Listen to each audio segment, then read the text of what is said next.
Good morning, students. Today we are going to start our last chapter, that is chemistry in everyday life. ठीक है, तो आज हम last chapter discuss करने वाले हैं, that is chemistry in everyday life. So there are various uses of chemistry in our everyday life. ठीक है, so इस चैप्टर में हम जैसे केमिस्ट्री के डिफरेंट जो भी एप्लीकेशन पार्ट है, कहाँ कहाँ पे केमिस्ट्री की जो एप्लीकेशन है हमारी डेली लाइफ में जो भी यूज होती है वो हम स्टडी करते हैं. ठीक है, so that is we are going to study in this portion. So अगर हम बात करें जैसे कोई भी अगर डिजीज है उसको क्योर करना है तो उसको क्योर करने के लिए हमें सर्टेन सब्सटेंसेस जो है वो रिक्वायर्ड है. These substances are known as drugs. These chemical substances are known as drugs और मेडिसिन्स. ठीक है, बहुत ज्यादा जो इम्पोर्टेंस है. अगर हम प्रेजेंट सिनेरियो की भी बात करें तो प्रेजेंट सिनेरियो में हम देख सकते हैं कि there is a consistent demand of a drug to cure certain pandemic diseases. जो भी पेंडेमिक डिजीजेस हैं उनको क्योर करने के लिए जो है, जैसे अभी अगर जैसे बात करें तो कोविड-19 का है तो इसको क्योर करने के लिए जो है हर जगह पे बात हो रही है कि इसके लिए वैक्सीन जो वो जनरेट होनी चाहिए, ठीक है, वैक्सीन जो वो होनी चाहिए. सो यही इस चैप्टर में हम जो वो स्टडी करने जा रहे हैं कि कौन कौन से केमिकल सब्सटेंसेस जो है जो केमिस्ट्री के नॉलेज से हमारे पास आए हैं और उनका जो वो क्या क्या यूजेस हैं, क्या क्या उनकी इम्पोर्टेंस है. ठीक है, सो अगर हम बात करें वेरियस डिजीजेस हैं, उन डिजीजेस को क्योर करने के लिए जो वो सर्टेन ड्रग्स जो है रिक्वायर्ड होते हैं and these drugs are obtained from the knowledge of chemistry. ठीक है, these drugs are synthesised from the chemicals obtained from the chemistry. So first of all understand what is a drug. A drug is a chemical substance which is used in the diagnosis, prevention, relief और cure of a disease. ठीक है, किसी भी drug को हम किस किस purpose के लिए यूज कर सकते हैं. डायग्नोसिस के लिए यूज कर सकते हैं, प्रिवेंशन के लिए यूज कर सकते हैं, रिलीफ के लिए यूज कर सकते हैं या फिर कंप्लीट क्योर के लिए जो वो यूज कर सकते हैं. ठीक है, सो अगर हम बात करें क्लासिफिकेशन ऑफ ड्रग्स की तो जो ड्रग्स हैं वो डिफरेंट वे से जो वो क्लासिफाई की जा सकती है on the basis of their target organ. कौन कौन से टारगेट ऑर्गन के ऊपर जो वर्क कर रहे हैं तो उसके बेसिस पे क्लासिफाई किया जा सकता है. और drugs can be classified on the basis of their therapeutic use. ठीक है, on the basis of therapeutic uses, किस थेरेपी के लिए, किस पर्पज के लिए जो है ड्रग्स को यूज किया जा रहा है तो उसके बेसिस पे हम जो है ड्रग्स को क्लासिफाई कर सकते हैं. ठीक है, तो थेरेपेटिक यूजेस के बेसिस पे अगर हम क्लासिफाई करें तो सबसे पहले हमारे पास आ रही है anti pyretic drugs. Anti pyretic drugs, anti means against, pyretic means what, against high fever. So certain conditions में क्या होता है, बॉडी का जो इम्यून सिस्टम है, जैसे कोई भी बैक्टीरिया वायरस अगर हमारी बॉडी में इन्वेड कर जाता है, on the invasion of bacteria virus in our body, what will happen to kill that bacteria or virus, our immune system becomes active. हमारा जो इम्यून सिस्टम है वो क्या हो जाता है, एक्टिव हो जाता है और उसके अगेंस्ट जो है वो एंटीबॉडीज जो है वो प्रोड्यूस करना स्टार्ट कर देता है. ठीक है, WBC व्हाइट ब्लड कॉर्पसेल्स का लेवल जो है वो इंक्रीज हो जाता है और उसकी वजह से क्या होगा, white blood cells are also known as what, soldiers of our body. ठीक है, सो जो व्हाइट ब्लड कॉर्पसेल्स हैं, व्हाइट ब्लड सेल्स हैं, वो सेल्स जो हैं वो फाइट करती हैं अगेंस्ट दैट इन्फेक्शन. जो भी इन्फेक्शन हमारी बॉडी में हो रखा है, किसकी वजह से, बैक्टीरिया की वजह से, वायरस की वजह से. ठीक है, तो उन बैक्टीरिया वायरसेस को किल करने के लिए जो है जो भी इन्फेक्शन है उसके अकॉर्डिंगली जो है एंटीबॉडीज जो प्रोड्यूस होते हैं. अगर हम वायरल इन्फेक्शन की बात करें तो इंटरफेरोन से जो प्रोड्यूस होती हैं वो इंटरफेरोन से हम फाइट करते हैं अगेंस्ट वायरसेस. सो यहां से इतना क्लियर हुआ, एंटी पायरेटिक मीन्स अगर हाई फीवर की कंडीशन है तो उसको क्या करेंगे, लोअर डाउन करेंगे. ठीक है, बॉडी का टेम्परेचर जो वो रेज हो गया और कौन रेज करता है, हाइपोथैलेमस जो है वो बॉडी का टेम्परेचर क्या कर देता है, रेज कर देता है. ठीक है, सो एंटीपायरेटिक ड्रग सिर्फ क्या काम करेंगी, बॉडी का जो टेम्परेचर है उसको ये रेगुलेट करेंगे, उसको ये कांस्टेंट टेम्परेचर में लोअर डाउन जो है वो करेंगे, उसको जो है वो इंक्रीज नहीं होने देंगे। ठीक है, so these are the drugs which can be used to lower down the body temperature. ठीक है, जो WBCs हैं वो भी प्रोड्यूस होते रहे, वो वायरस के इम्यून सिस्टम वैसे वर्क करता रहे और बॉडी का टेम्परेचर जो वो भी इंक्रीज ना हो। देखो बॉडी का अगर टेम्परेचर इंक्रीज होता है तो उसमें क्या क्या जो है वो जो आउटकम्स है वो हो सकती हैं। देखो अगर बॉडी का टेम्परेचर ज्यादा होगा तो सारा का सारा इलेक्ट्रोलाइट इम्बैलेंस जो है वो क्या हो जाएगा, डिसरप्ट हो जाएगा। आपको फ्रिक्वेंट क्या होगी, डिहाइड्रेशन होगी, एकदम से आपको क्या होती जाएगी, डिहाइड्रेशन होती जाएगी और आपको जो भी मेटाबॉलिज्म है वो सारा का सारा क्या हो जाएगा, डिस्टर्ब हो जाएगा। ठीक है, तो उसको जो है रेगुलेट करने के लिए जो है उस टेम्परेचर को लोअर डाउन करने के लिए जो है वो क्या यूज की जाती है, एंटीपायरेटिक ड्रग्स जो वो यूज की जाती है ताकि बॉडी का टेम्परेचर जो वो इंक्रीज ना हो। ठीक है, सो अगर हम एग्जांपल्स की बात करें तो बहुत कॉमनली जो है वो पैरासिटामोल जो है वो यूज की जाती है, PCM टैबलेट जो वो यूज की जाती है to lower down the body temperature. Aspirin use की जाती है, मेटासिन है वो यूज की जा सकती है, इसके अलावा मेफेनिक एसिड है वो भी यूज किया जा सकता है to lower down the body temperature. ठीक है, मेफेनिक एसिड यूज किया जा सकता है और पैरासिटामोल यूज की जा सकती है, एस्प्रिन यूज की जा सकती है, मेटासिन यूज की जा सकती है। ठीक है, जनरली जो है पैरासिटामोल जो है वो बहुत इंपॉर्टेंट सॉल्ट है, ये जो है वो केमिकल सब्सटेंस है, एंटीपायरेटिक ड्रग्स में मोस्ट कॉमनली जो है वो पाया जाता है। बट एस्प्रिन जो वो भी यूज की जा सकती है, मेफेनिक एसिड जो है वो भी यूज किया जा सकता है to lower down the body temperature. ठीक है, नेक्स्ट जो टाइप आती है ड्रग्स की वो है एनाल्जेसिक ड्रग्स। अब एनाल्जेसिक ड्रग्स ऐसी ड्रग्स हैं which are also known as pain relieving drugs। Analgesic drugs को और क्या बोलते हैं, पेन रिलीविंग ड्रग्स बोलते हैं। सो these are the drugs which can be used to relieve pain। ठीक है, दो टाइप की हो सकती है analgesic drugs, non narcotic analgesics and narcotic analgesic. ठीक है, नॉन नार्कोटिक एनाल्जेसिक्स में आपके पास जैसे एग्जांपल आ गया एस्प्रिन आ गया, PCM जो है पैरासिटामोल जो है वो antipyretic as well as analgesic दोनों है। ठीक है, आइब्रोफिन है। ठीक है, ये आ गई आपके पास non narcotic analgesics pain relieving. इसके अलावा और एग्जांपल आ जाता है जैसे आपके पास डिक्लोफेनिक सोडियम है, डिक्लोफेनिक पोटेशियम है। ये सारी की सारी ड्रग्स किस कैटेगरी में आती है, नॉन नार्कोटिक एनाल्जेसिक कैटेगरी में आती हैं। These are used to what, relieve the pain. ठीक है, कोई भी अगर हमें इंजरी होती है डेफिनेटली उस साइड पे क्या होगा, पेन होगी, तो उस पेन को रिलीव करने के लिए जो अफेक्टेड पार्ट से जो पेन जो है उसको रिलीव करने के लिए जो है वो कौन सी ड्रग्स यूज की जाती हैं, जैसे एनाल्जेसिक ड्रग्स जो वो यूज की जा सकती हैं। नॉन नार्कोटिक एनाल्जेसिक्स जो वो यूज की जाते हैं कॉमनली। और दूसरा है नार्कोटिक एनाल्जेसिक्स। अब फंक्शन दोनों का सेम है, पेन को रिलीव करना। ठीक है, बट जो नार्कोटिक एनाल्जेसिक्स हैं दीज आर मॉर्फिन और codeine and heroine derivatives. Codeine और हीरोइन डेरिवेटिव्स हैं ये। ठीक है, एंड कैन इंड्यूस स्लीप। ये जो ड्रग्स हैं ये क्या इंड्यूस कर सकती हैं, स्लीप इंड्यूस कर सकती हैं, अनकॉन्शियसनेस जो प्रोड्यूस कर सकती हैं। ठीक है, एंड मोस्ट कॉमनली कहाँ पे यूज की जाती हैं, जैसे if a person is suffering from cancer pain, terminal cancer pain, और if a person has gone some operative change, certain operations और पोस्ट ऑपरेटिव पेन है अगर, तो उसको रिलीव करने के लिए जो है सर्जरी हुई है अगर, तो वहां पे जो है कि पेशेंट को सही से जो है वो स्लीप इंड्यूस हो सके, तो उसके लिए जो है नार्कोटिक ड्रग्स वो यूज की जाती हैं। ओपियम डेरिवेटिव ड्रग भी इनको बोलते हैं, ओपिएट डेरिवेटिव ड्रग्स भी इनको बोलते हैं। ठीक है, सो इनका जो है मेन रोल है नार्कोटिक एनाल्जेसिक का। ठीक है, पेन को तो रिलीव करती ही है बट साथ में क्या काउज कर सकती है, अनकॉन्शियसनेस जो वो काउज कर सकती है। ठीक है, मॉर्फिन डेरिवेटिव ड्रग्स हो सकती हैं, ओपियम डेरिवेटिव ड्रग्स हो सकती हैं, कोडीन डेरिवेटिव ड्रग्स हो सकती हैं, उनसे डिराइव किया जा सकता है इन ड्रग्स को। और अगर ये ज्यादा अमाउंट में बॉडी में जो है वो इंजेक्ट कर दी जाए then what will happen, then they can even cause death.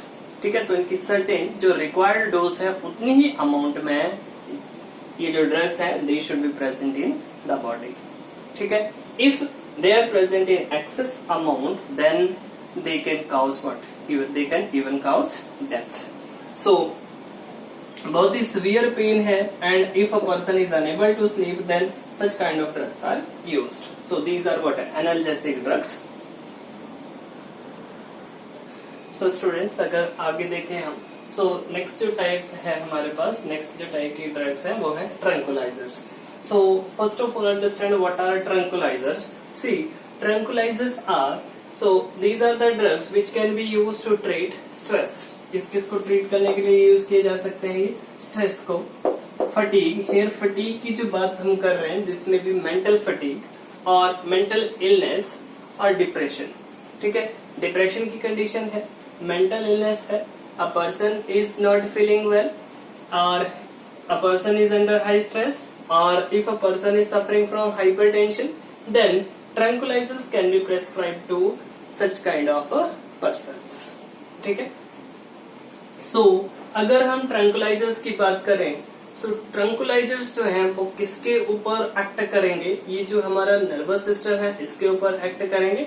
And these type of drugs are also known as psychotherapeutic drugs. ठीक है, साइकोलॉजिकल मीन्स अगर हम बोलें इसको, स्पेसिफिक टर्म अगर इसके केस में यूज करें, then these type of drugs are known as mood altering drugs. ठीक है. So if a person is suffering from mental illness or depression, then negative thoughts will be there in the mind. So the mood of the person will not be good. So what will happen? These kind of drugs, ये जो drugs हैं, जो tranquilizers हैं, these are mood altering drugs. ठीक है, these are mood altering drugs and these drugs may or may not induce sleep. ठीक है, ये sleep भी induce कर सकती है. ठीक है, बट जो ट्रैंकुलाइजर्स हैं, these are the major constituent of sleeping pills. These are the major constituents of sleeping pills. So किस पर्पज के लिए यूज करेंगे हम ट्रैंकुलाइजर्स को? ट्रैंकुलाइजर्स को यूज करेंगे against stress, mental fatigue, mental illness, depression.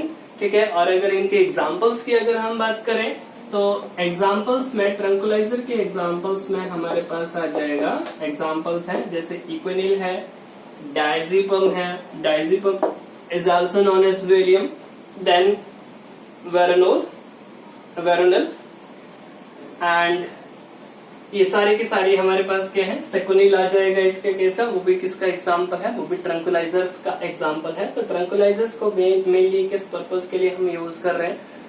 To treat mental illness और depression. ठीक है, डायजिपम जो है वो कॉमनली डिप्रेशन को ट्रीट करने के लिए जो है वो दी जाती है. इसके साथ साथ इनका एक और एडवांटेज है, हाइपरटेंशन है, हाई ब्लड प्रेशर है, तो उसके केस में भी ये ड्रग्स वो यूज की जा सकती है. स्लीपिंग पिल्स का मेजर कंस्टिट्यूएंट होते हैं tranquillisers.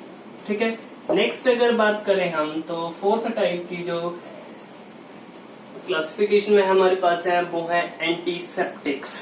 C, What are antiseptics? Antiseptics कहाँ पे हमें यूज करने होते हैं?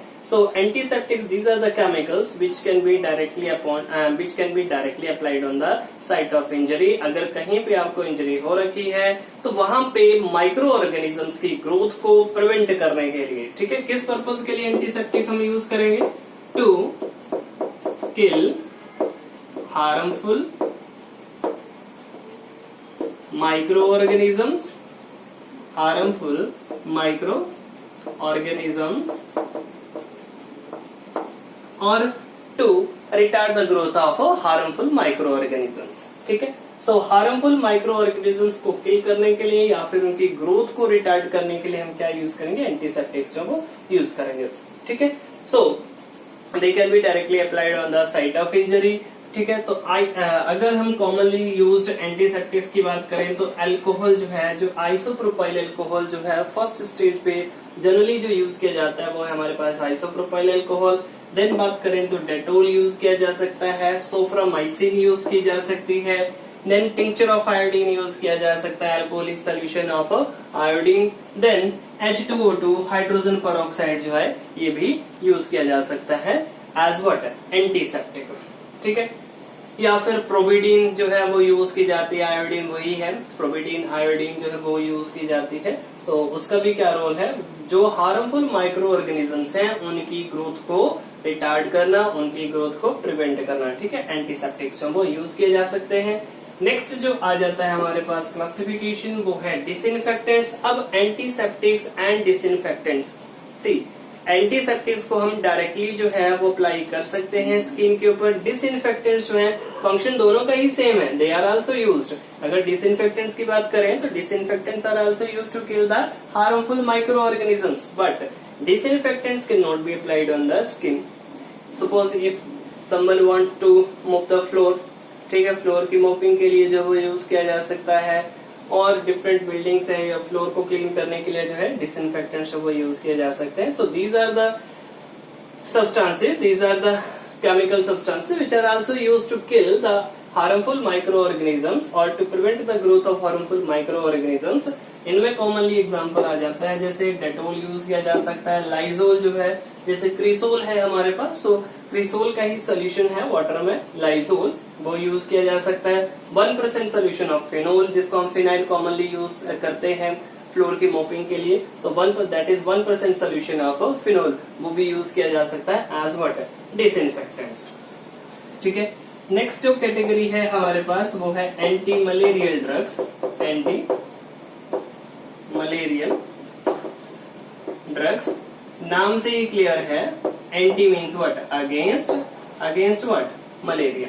ठीक है, तो ऐसी ड्रग्स जिनको हम किसके अगेंस्ट यूज कर रहे हैं, मलेरिया के अगेंस्ट यूज करें, such kind of drugs are known as what, anti malarial drugs. ठीक है, so these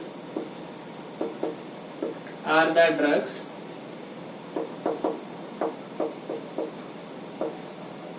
which can be used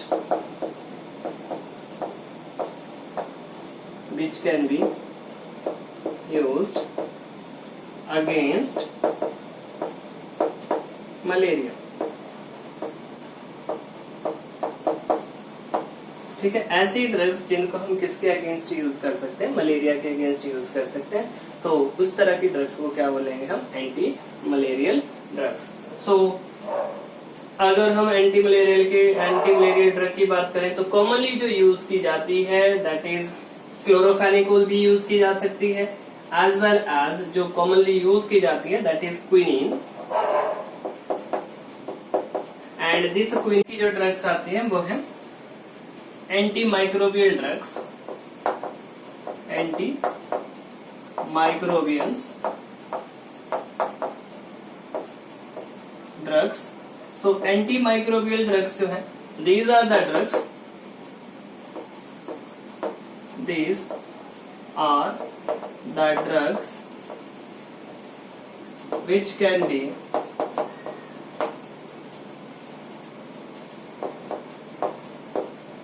used to kill harmful microbes or pathogens। ठीक है, pathogens means disease causing microbes. ठीक है, ऐसे microbes जो क्या काउज करें, डिजीज काउज कर रहे हैं, तो उनको किल करने के लिए जो है एंटी माइक्रोबियल ड्रग्स वो यूज की जा सकते हैं। अब ये माइक्रोब्स आपके पास क्या हो सकते हैं, ये माइक्रोब्स आपके पास फंजाई हो सकती है, फंजाई हो सकती है, या फिर आपके पास क्या हो सकते हैं, ये बैक्टीरिया हो सकते हैं। तो बैक्टीरिया के अगेंस्ट जो भी ड्रग्स यूज के, फंजाई के अगेंस्ट जो ड्रग यूज करेंगे वो एंटी फंगल ड्रग होगी। ठीक है, एंटी फंगल ड्रग में जैसे फ्लुकोनाजोल हो गया, फ्लुकोनाजोल जब वो कॉमनली यूज की जाती है एंटी फंगल ड्रग। बाकी बैक्टीरिया के अगेंस्ट जब वो डिफरेंट ड्रग्स जब वो यूज की जा सकती हैं, वो आपके पास बैक्टीरियोसाइडल हो सकती हैं, बैक्टीरियोस्टैटिक हो सकती हैं। अगर बैक्टीरियोसाइडल ड्रग की अगर मैं बात करूं तो बैक्टीरियोसाइडल ड्रग क्या होगी, वो बैक्टीरिया को क्या करेगी, किल करेगी। अब बॉडी में जो है वो यूजफुल बैक्टीरिया भी प्रेजेंट है as well as harmful bacteria भी प्रेजेंट है, बट ये जो इस तरह की बैक्टीरियोसाइडल जो ड्रग हैं ये डिस्टिंग्विश नहीं कर पाती हैं which type of bacterias are useful for our body, which type of bacterias are not useful for our body. So ये सभी तरह के बैक्टीरियाज को क्या कर देती हैं, फिर ये किल कर देती हैं। ठीक है, तो यहाँ पे चॉइस ऑफ ड्रग जो है, सिलेक्शन ऑफ ड्रग जो है वो बहुत ज्यादा इम्पोर्टेंट जो है वो मैटर करता है। इसीलिए जो है हमेशा ये जो है कहा जाता है कि कभी भी सेल्फ मेडिकेशन ना करें। अगर आपको कोई भी प्रॉब्लम है then go to the doctor. जो भी इसके लिए जो पर्सन्स जो है, जो एडवाइज्ड है, जो डॉक्टर है उसकी एडवाइस जो जरूरी है, ठीक है। जो भी इस फील्ड से जो भी रिलेटेड पर्सन्स हैं उनसे जो है एडवाइस के बाद, डॉक्टर की कंसल्टेशन के बाद ही जो है आप मेडिसिन लो, ठीक है। तो कुछ ड्रग्स ऐसी होती हैं, अब जैसे बैक्टीरियोसाइडल ड्रग है, तो बैक्टीरियोसाइडल ड्रग क्या करेंगे, वो harmful as well as useful bacteria दोनों को क्या कर देती हैं, किल कर देती हैं, ठीक है। सो अगर बैक्टीरियोस्टैटिक ड्रग्स की बात करें तो बैक्टीरियोस्टैटिक ड्रग्स क्या करेंगे, बैक्टीरियोस्टैटिक ड्रग्स जो है वो बैक्टीरिया की फर्दर ग्रोथ को क्या करती हैं, प्रिवेंट करती हैं, ठीक है। बैक्टीरिया जो फर्दर ग्रो नहीं कर पाएंगे। बैक्टीरियो स्टैटिक मीन्स क्या होगी, स्टेबल होगी, वहां पे रुक गई उनकी ग्रोथ जो है, ठीक है। तो एक जो बैक्टीरिया की ग्रोथ को क्या कर देती है, स्टॉप कर देती है, और दूसरी बैक्टीरियोसाइडल ड्रग्स वो क्या करेंगे, बैक्टीरिया को किल कर देती हैं, ठीक है। So these are what, anti microbial drugs. Then next जो आ जाता है आपके पास, नेक्स्ट आ जाता है anti fertility drugs. Anti fertility drugs, and these anti-fertility drugs, these are the drugs which are commonly used, which can be used in birth controlling pills.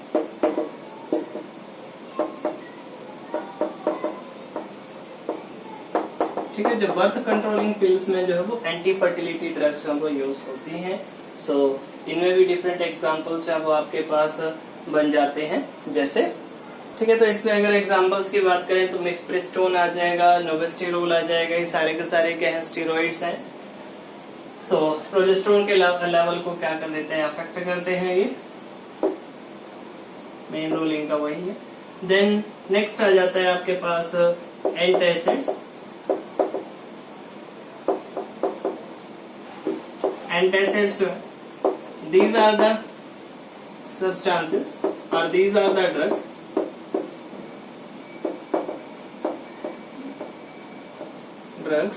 which can be used to neutralize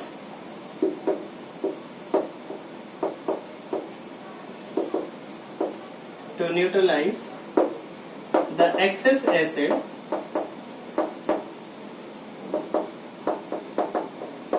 in the stomach.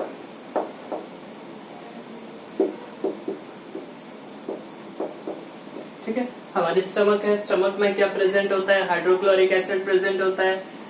सो कौन सा hydrochloric acid है, वो भी concentrated hydrochloric acid है। तो ये जो antacids हैं ये क्या करेंगी, अब एक पाइलोरिक स्पिंक्चर जो वो स्टमक में प्रेजेंट होता है, ठीक है।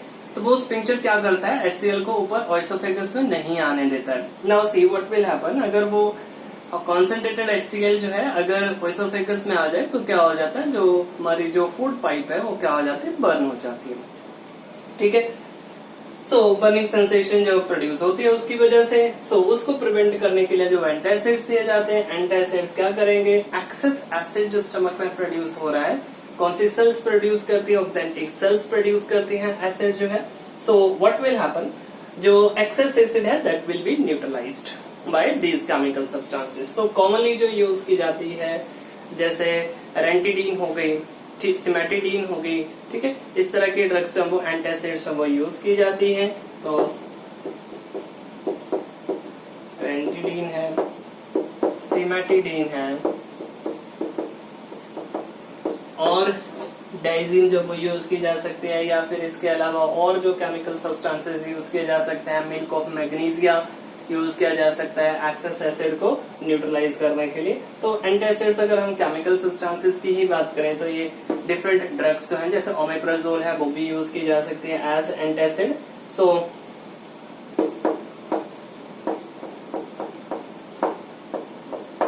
पेंटोप्राजोल है वो भी पेंटोसिक नाम से आते हैं, पेंटोप्राजोल जो है वो भी यूज किया जा सकता है, ओमेप्राजोल जो वो यूज की जा सकती है, रेंटिडीन यूज की जा सकती है, सिमेटिडीन यूज की जा सकती है एज एंटासिड। फंक्शन क्या है, रोल क्या है, एक्सेस एसिड को न्यूट्रलाइज करना। ठीक है,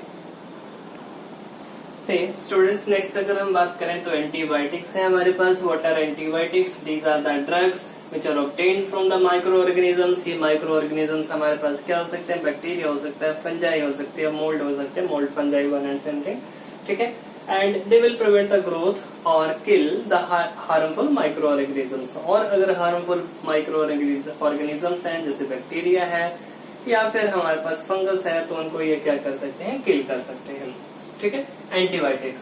सो एंटीबायोटिक्स की अगर बात करें तो माइक्रो ऑर्गेनिज्म से ही हम इनको क्या करते हैं? गेट करते हैं, ऑब्टेन करते हैं, और ये क्या करेंगे? हार्मफुल माइक्रो ऑर्गेनिजम्स को ही क्या करती हैं? ये किल करती हैं, उनकी ग्रोथ को या तो स्टॉप करती है या फिर उनको किल करती हैं। ठीक है, तो अगर एंटीबायोटिक्स की बात करें तो एंटीबायोटिक्स हमारे पास जो है 2 टाइप की होती हैं। एक है हमारे पास ब्रॉड स्पेक्ट्रम एंटीबायोटिक्स। ठीक है, ब्रॉड स्पेक्ट्रम एंटीबायोटिक्स जो है can be used in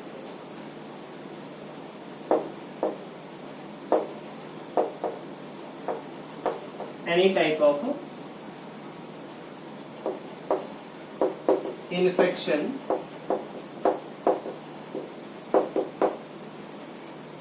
such as, अब इनके अगर एग्जांपल्स की बात करें तो जैसे क्लोरो फेनिकोल है, क्लोरमफेनिकोल, या फिर ओफ्लॉक्सासिन है,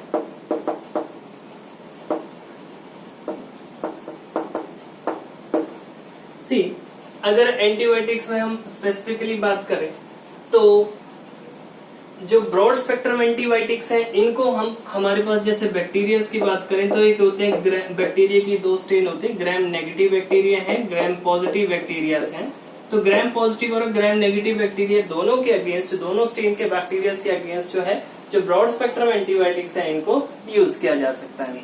ठीक है, अगर हम नैरो स्पेक्ट्रम, अगर हम बात करें नैरो स्पेक्ट्रम की, नैरो स्पेक्ट्रम एंटीबायोटिक्स की अगर बात करें तो नैरो स्पेक्ट्रम एंटीबायोटिक्स जो है कैन बी यूज्ड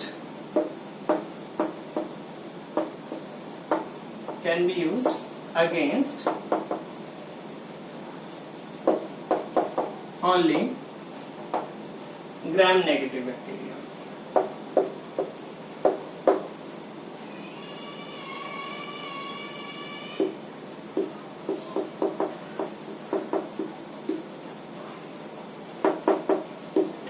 अगर हमारे पास ग्राम नेगेटिव बैक्टीरिया की स्ट्रेन्स है तो उनके अगेंस्ट ही जो है तो स्पेसिफिक टाइप कुछ डिजीजेज हैं जो ग्राम नेगेटिव बैक्टीरिया की वजह से होते हैं तो उनके केस में हम क्या यूज कर सकते हैं? नैरो स्पेक्ट्रम एंटीबायोटिक्स को यूज कर सकते हैं। अदरवाइज और जो केसेस हैं तो उनमें हम ब्रॉड स्पेक्ट्रम एंटीबायोटिक्स वो यूज कर सकते हैं।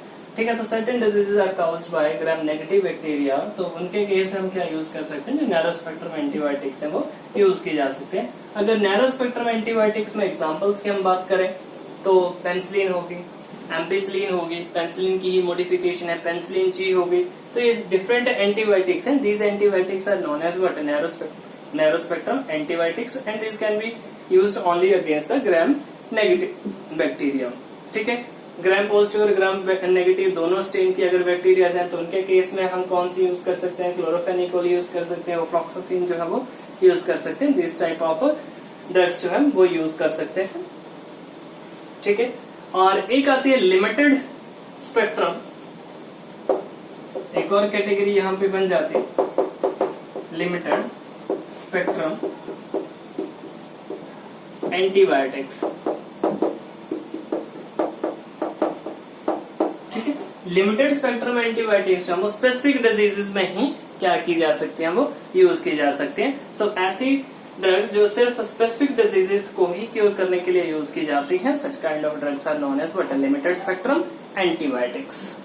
बाकी अगर बात करें जैसे हमारे पास पेनिसिलिन है या फिर ओफ्लॉक्सासिन है तो ये किस तरह के ड्रग्स हैं? These are what? Bactericidal drugs. Bacterias को क्या करेंगे? किल करेंगे। पहले मैंने जैसे बताया तो बैक्टीरियोसाइडल ड्रग्स जो है वो बैक्टीरियाज को किल करेंगे।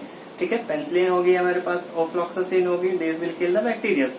बट अगर दूसरी हम बात करें और टाइप की ड्रग्स जो हैं जैसे बैक्टीरियोस्टैटिक ड्रग्स हैं तो बैक्टीरियोस्टैटिक ड्रग्स में आ जाता है एग्जांपल हमारे पास एरिथ्रोमाइसिन है, एजिथ्रोमाइसिन है, ठीक है। ये किस तरह की ड्रग्स होंगी, ये बैक्टीरियोस्टैटिक ड्रग्स हैं, मींस बैक्टीरिया की ग्रोथ को क्या करती हैं, ये स्टॉप कर देती हैं, ठीक है। नेक्स्ट आ जाता है हमारे पास anti histamine drugs. Anti histamine drugs, anti histamine drugs.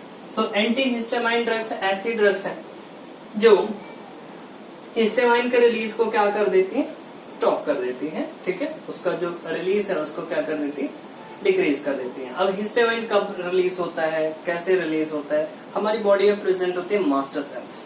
जब भी कहीं पे कोई फॉरेन पार्टिकल हमारी बॉडी में क्या करता है, इन्वेड करता है, तो बॉडी का इम्यून सिस्टम जो है that will get active. Body का जो इम्यून सिस्टम है वो एक्टिव हो जाता है और वो क्या प्रोड्यूस करते हैं, जैसे मास्टर सेल्स हैं तो वो क्या प्रोड्यूस करते हैं, हिस्टामाइन रिलीज करते हैं। अब एक इसका सिंपल सा एग्जांपल आपको देता हूँ। कई बार क्या होता है, कोई भी जैसे इंसेक्ट है, अगर वो इंसेक्ट जब वो हमें बाइट कर जाता है तो उस केस में क्या होता है, जो भी रीजन अफेक्टेड होता है उस रीजन में जो वो स्वेलिंग आ जाती है। जो स्वेलिंग आती है बॉडी में that is due to the release of histamine, और वो सारा का सारा एरिया क्या हो जाता है, रेड हो जाता है। तो वो हिस्टामाइन जब वो रिलीज हो रहा है, वो हिस्टामाइन की वजह से बॉडी में क्या आ रही है, स्वेलिंग आ रही है, ठीक है। अगर स्नीजिंग होती, कोई फॉरेन पार्टिकल जो है एयर के थ्रू जो है, नेजल पासेज के थ्रू जो है, आप अगर हमारे नेजल चैम्बर में भी अगर चला जाता है तो एकदम से क्या होता है, स्नीजिंग होती है, ठीक है। और अगर वो फॉरेन पार्टिकल अगर वहां से ना निकल पाए तो क्या होता है, स्वेलिंग जो वो आ जाती है, ठीक है। तो उसकी वो भी जो है वो हिस्टामाइन ही रिलीज होता है, तो उसकी वजह से स्वेलिंग जो वो आती है, ठीक है। तो ये फॉरेन पार्टिकल जो भी बॉडी में एंटर करता है तो उसकी वजह से क्या होता है, बॉडी में स्वेलिंग आ जाती है। स्वेलिंग किसकी वजह से आती है, due to the release of histamine. Histamine कौन रिलीज करता है, मास्ट सेल्स जो रिलीज करती है, ठीक है। और इसकी वजह से बॉडी में क्या आ जाते हैं, स्वेलिंग आ जाती है, ठीक है। तो ये एंटी हिस्टामाइन ड्रग्स ऐसी ड्रग्स हैं जो स्वेलिंग को, जो इफेक्ट है, जो इम्यून सिस्टम का जो इफेक्ट है उसको क्या कर देती हैं, ये सुप्रेस कर देगी, ठीक है। तो these type of drugs are known as histamine drugs, anti histamine drugs. So anti histamine drugs है कौन कौन सी हैं, अगर इनमें एग्जांपल्स हम देखें तो सिट्राजीन होगी आपके पास, लिवोसिट्राजीन हो गई, ठीक है। सो ये सारी की सारी किस तरह की ड्रग्स हैं, ये हिस्टामाइन के रिलीज को क्या करती हैं, प्रिवेंट करती हैं, स्टॉप करती हैं, ठीक है। And such kind of drugs are known as anti histamine drugs, ठीक है। तो इसमें एग्जांपल आ गया आपके पास, सिट्राजीन हो गई, लिवोसिट्राजीन हो गई, ये किस तरह की ड्रग्स है, एंटी हिस्टामाइन ड्रग्स है, ठीक है। सो आज के लिए इतना ही। नेक्स्ट लेक्चर में हम जो है और जो है डिस्कस करेंगे जो भी केमिकल्स हैं, फूड में कौन कौन से केमिकल्स हैं, सोप की फॉर्मेशन कैसे होती है, क्लेंजिंग एक्शन ऑफ सोप, ये सारा सब कुछ जो हम, या फिर फूड प्रिजर्वेटिव जो है, ये सारा सब कुछ जो है नेक्स्ट लेक्चर में डिस्कस करेंगे।